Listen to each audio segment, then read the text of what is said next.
Sanchita select করছে যে কোনটা আজকে পড়াবে ওর বরকে, কিভাবে সাজাবে। আসল রূপে কেমন তোরা? আসল রূপে আমরা WWE।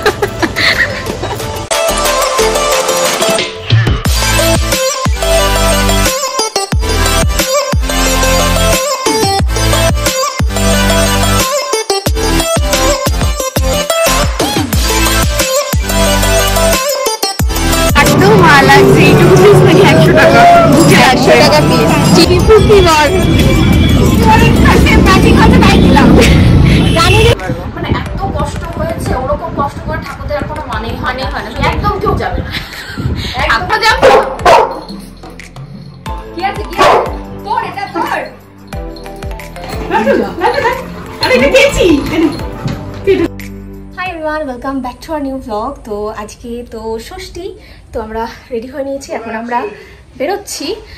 যাব হচ্ছে আজকে কলকাতা বোনের বাড়িতে যাব, তো সেখানে আমরা ঠাকুর ঠাকুর দেখবো। তো অনেক কিছু প্ল্যান আছে, তো দেখতে থাকবো আজকের ব্লগটা, আশা করছি ভালো লাগবে। আজকে ষষ্ঠীর সকাল, আকাশ একদম পরিষ্কার, ঝলমলিয়ে রোদ উঠেছে আর সঙ্গে গরমটাও বেশ পড়েছে। এই যে ডায়মন্ড হারবার ফেরি ঘাটের একদম পাশেই এই পুজোটা হয়েছে, কালকে রাতে আমরা দেখেওছি। তবে ট্রেনে যেতে যেতে দেখছি বেশ কিছু জায়গায় ভীষণ মেঘ করেছে আর সঙ্গে বৃষ্টিও পড়ছে। আর এখান থেকে দেখো আকাশ আর এই সবুজ মাঠ, কি সুন্দর লাগছে দেখতে।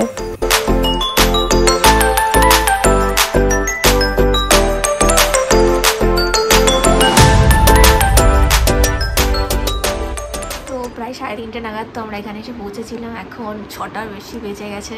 তো আসার পরে তো একটু ঘুম দেওয়া হয়ে গেল, এবার সবাই মিলে রেডি হয়ে তারপর বেরোবো আমরা ঠাকুর দেখতে। কিরে কি করছিস? চা করছি রে, চা করছি। এখানে চা হচ্ছে, উজ্জ্বলের আর কারটা। তো হ্যাঁ, আমরা তো গ্রিন টি খাওয়া বলেছে, আমাদের গ্রিন টি। আর এনার তো আর দুধ চা ছাড়া হয় না, তো দুধ চা হচ্ছে। সেখানে গল্প হচ্ছে।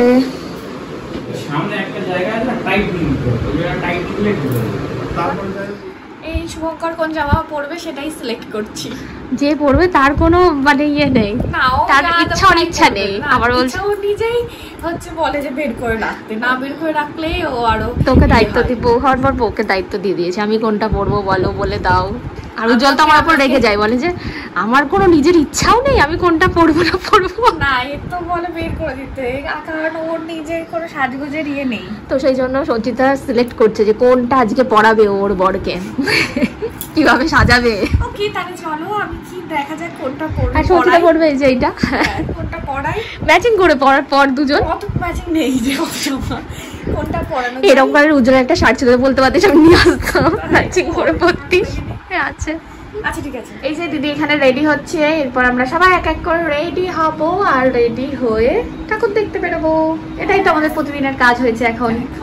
না, ওরা প্রতিদিন মানে আমরা, হ্যাঁ আমরা প্রতিদিন এক এক দিন এক একটা থেকে এক একজনের সাথে প্ল্যান হচ্ছে। এবার আমাদের বাবা, হ্যাঁ এবার আমরা খুব বিজি। কলকাতার মানুষরা পুজোর সময় বিজি থাকে, কে যে প্রথমে ওরাই থাকে, তারপরে ওদের ঠাকুর উঠে যায়। প্রত্যেক রকম হচ্ছে প্ল্যান, প্রত্যেক রকম মজা। হ্যাঁ, একবার আমরা রেডি হয়ে নিই, তারপরে দেখা হচ্ছে। পুকুরের চারপাশটা সুন্দর করে সাজিয়েছে বেশ। এই নেই তোদের দুজনকে দেখাই, তাকাই দিকে। এটা আমাদের আসলে এত এত এরকম দেখে কি হবে, অ্যাকচুয়ালি তো আমরা এরকম নই। আসল রূপে কেমন তোরা? আসল রূপে আমরা WWE। তো এই যে আমরা রেডি হয়ে গেছি, এখন বেরোচ্ছি। এখন থেকে আমাদের যাত্রা শুরু হলো, কতক্ষণ যে হাঁটতে হবে তার নেই ঠিকানা। ঠাকুর দেখা মানেই তো শুধু হাঁটা আর হাঁটা, বেশ ভালো লাগছে। সবাইকে দেখালাম, ওকেই দেখালাম না, তাকাও একটু। চলো বেরোই, তাই বেরিয়ে শুরু হয়ে গেছে পুজো ভাইব।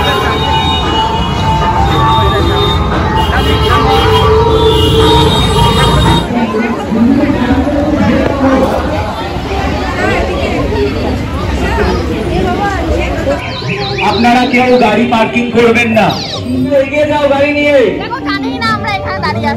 তো আমরা প্রথম থেকে আজকে এটাই প্ল্যান করে বেরিয়েছিলাম যে আমরা আজকে অর্জুনপুরের ঠাকুরটা দেখবো, কারণ ওখানকার প্যান্ডেলটা ভিডিওতে দেখেছি ভীষণ ভালো হয়েছে। তো সেই মতোই আমরা এগোচ্ছিলাম, আর রাস্তায় যেতে যেতে আরও কয়েকটা প্যান্ডেল দেখতে পেলাম, তো সেই ঠাকুরগুলোও দেখে নিলাম। আর এখানে এসে যখন পৌঁছালাম মানে অর্জুনপুরের কাছে, তখন দেখো লাইন কতটা, মানে একদম ভিড়ের মাঝখানে ফেসে গেছি যাকে বলে। প্রথমে লাইনে যখন দাঁড়ালাম তখন ভাবলাম লাইন এগোতে বোধহয় বেশিক্ষণ টাইম লাগবে না, কিন্তু এই লাইনে আমাদের প্রায় 2 ঘন্টা দাঁড়াতে হয়েছিল। মানে কি যে বাজে লাগছিল, বেরোনোরও কোনো উপায় ছিল না, কারণ পেছনে আরও বেশি ভিড় হয়ে গেছিলো, বেরোনোর রাস্তাই ছিল না। মানে ম্যানেজমেন্ট ব্যবস্থা এত বাজে ছিল যে ইচ্ছা করে যেন একটা ক্রাউড তৈরি করা হচ্ছিল, অনেক মানুষ অসুস্থও হয়ে পড়ছিল। তবে যাই হোক, প্যান্ডেলের সামনে যখন ঢুকলাম, প্যান্ডেলটা সত্যি মানে অনবদ্য, খুবই সুন্দর হয়েছে, দেখে সবার মানে চোখ ধাঁধিয়ে যাবে। তবে এই প্যান্ডেল দেখতে আসার পেছনে যে এত পরিমাণ স্ট্রাগল থাকবে সেটাও আমরা একেবারেই ভেবে আসিনি। আর ঠাকুরটাও কিন্তু ভীষণ সুন্দর দেখতে ছিল, একদম ইউনিক স্টাইল। তো এতক্ষণ লাইন দিয়ে একটা মাত্র ঠাকুর দেখার পর আমাদের এনার্জি আর বিন্দু মাত্র ছিল না। তো বাইরে বেরিয়ে কিছু খাবারের স্টল ছিল, তো সেগুলোই খাচ্ছিলাম। এখানে খেলাম ফুচকা, পাশেই একটা হোমমেড কেকের স্টল ছিল, তো সেখান থেকে ট্রাই করেছিলাম চিজ কেক। বল, এটা কাটতেও মাল লাগছে, এইটুকু পিস নাকি 100 টাকা, 100 টাকা পিস চিজ কেক। আমি একটু খাই, কেমন কেমন মেল্ট হয়ে যাচ্ছে মুখে।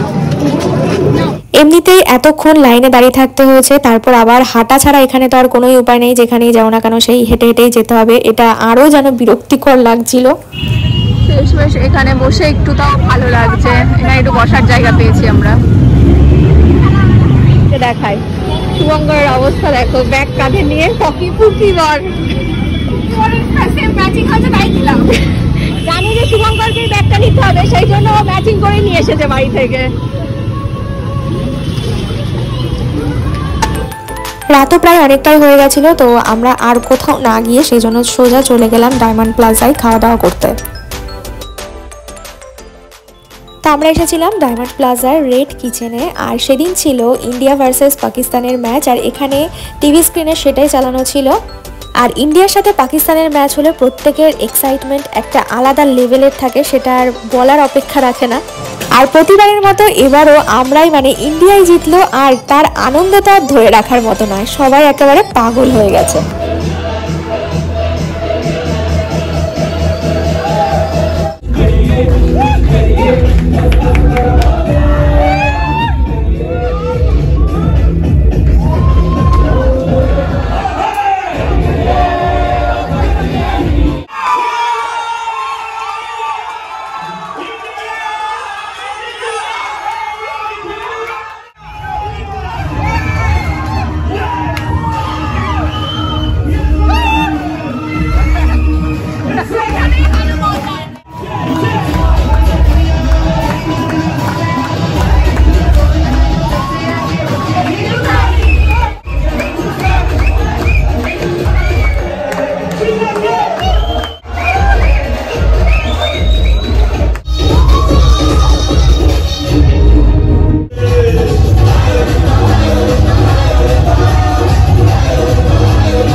ওই প্যান্ডেলটা জ্বালিয়ে দিয়েছে আমাদের পুরো। আর তারপর এখানে খাওয়া দাওয়া হলো, এখন বাড়ি যাচ্ছি। এখন জানি না ঠাকুর দেখতে যাবো আর আমরা যাবো, কারণ এনার্জি আছে। তোমার তো এনার্জি সব থেকে বেশি, এনার্জি আছে। আর ঠাকুর দেখতে যাও, এখানেই মজা আসছিল খুব। হ্যাঁ এখানে বেশ মজা হয়েছে, ষষ্ঠীর মজা কমপ্লিট হয়ে গেছে আমাদের। এখন আমরা বাড়ি যাবো, আর কোনো এনার্জি নেই। ভেতরে এত লাউড মিউজিক, মানে কানে যেন এখনো দুম দুম বাজছে। বলবে এখন রাত 1টা বাজে, সন্ধ্যা 7টার সময়ও রাস্তায় যে অবস্থা, 1টার সময়ও তাই।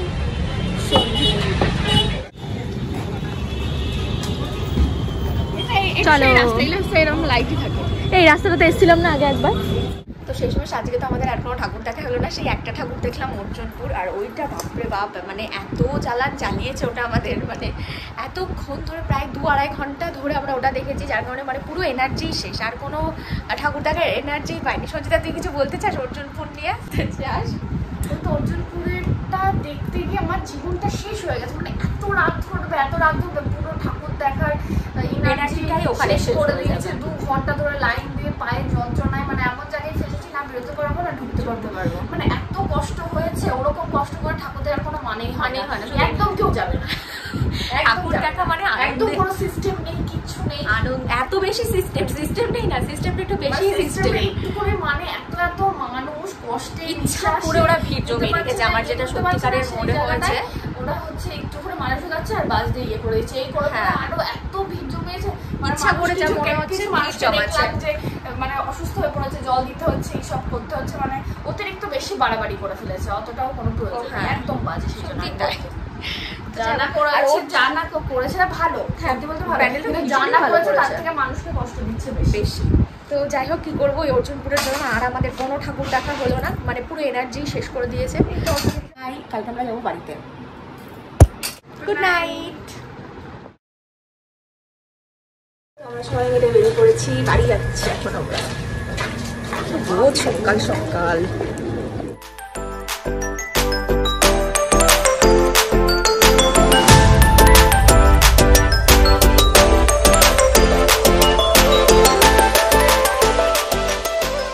চলে এসেছি আমরা বাড়িতে, এই যে আমাদের বাড়ি। লালটু চলে এসছে, এই যে ক্যান্ডি। কি মা ছিঁড়ে গেল? একটু ছেড়েছে, ছিল না, ছিঁড়াই ছিল এই একটা খেলা যেটা ওরা এত কি আছে বসো জাম্প করো কি আছে তোর, এটা তোর। বলছে ও দে রে বাবা, দাঁড়া ও কত জন্ম এই খেলা এটা পাই না। তাতে কি করলো? আরে প্লাস্টিকটাও তো খুলতে দিল না, ও নিজেই ছিঁড়ে নেবে। যা দেখো, হয়েছে আর কিছু নেই, কিন্তু খালি ফেলে আমি নিয়ে নিয়েছি তো, খুশি হচ্ছে। যা কোথায় গেল বাবা, কেমন খুঁজছে? এ মা, তুমি নিয়েছো? নাইনি এ মা শোনা,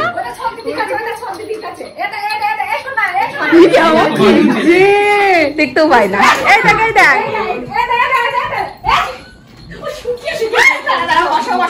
দিচ্ছি, বসো।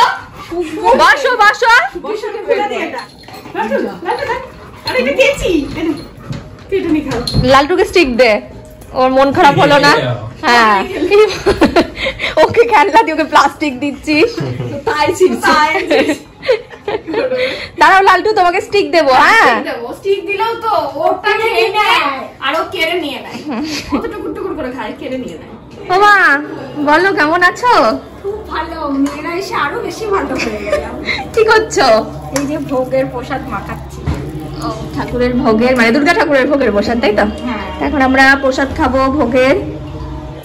লঙ্কা দেখে রেখেছি, লঙ্কা দেখে ভালোবাসো, ভোগের মধ্যে লঙ্কা ছিল। কই মুরগি খাবো না।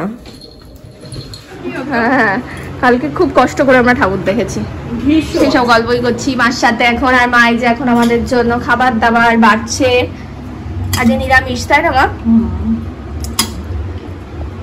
সপ্তমীতে আমাদের নিরামিষ খাওয়া হয়। এই যে পাপড়। তো আমরা এখন সবাই রেডি হওয়ার জন্য উপরে চলে এসেছি, আর এখানে শাড়ি মাপঝোঁক চলছে। এই যে এই শাড়িটা পরবো আমি এখন।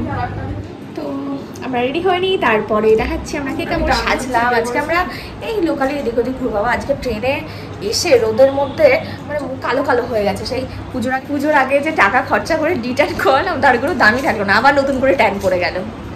এই যে মা রেডি হয়ে গেছে, মায়ের শাড়িটা সাজটা দেখিয়ে দিই। চলো মা, আমরা সবাই মিলে আজকে বেরোচ্ছি। আমিও রেডি হয়ে গেছি, এই হচ্ছে আমার সাজগো। তো এই হচ্ছে আজকে আমার লুক। শাড়ি পরেছি আজকে। তো পুজোর কটা দিন ঠিক করেছি যে প্রতিদিন শাড়ি পরবো।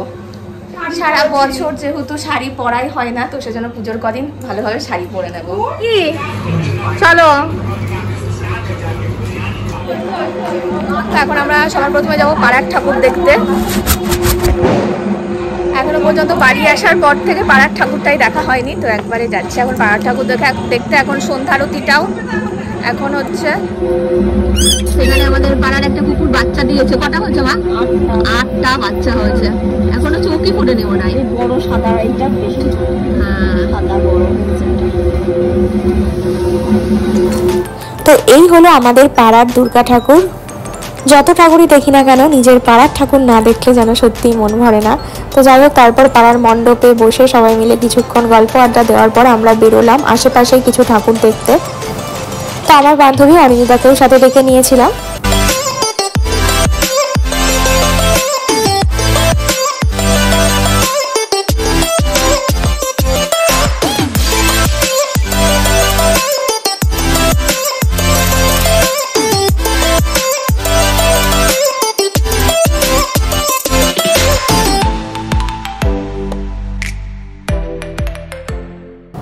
পরদিন ছিল অষ্টমী পুজো, তাই ঠাকুরের ফল নেওয়ার জন্য মা এখানে একটা ফলের দোকানে দাঁড়িয়েছিল। আমরা দুটো ঠাকুর দেখেছি, আরও এখন আর একটা ঠাকুর দেখতে যাচ্ছি। এখানে আমাদের এখানে খুব একটা ভালো পুজো হয় না, তবে যেটুকু হয় সেটুকুই আমরা দেখছি। ওখানে এসে আমরা একটা ভালো লাইটিং দেখলাম, সুন্দর বেশ লাইটিং করেছে। ক্যামেরা তো বোঝা যাচ্ছে না, বাট ভালো লাগছে চোখে।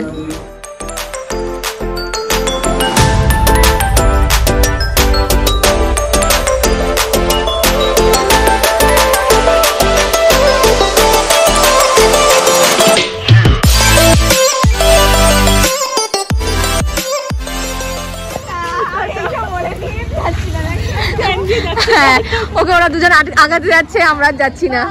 বাই, আবার কালকে দেখা হবে। চলো আজকের মতো আমাদের ঠাকুর দেখা হয়ে গেল।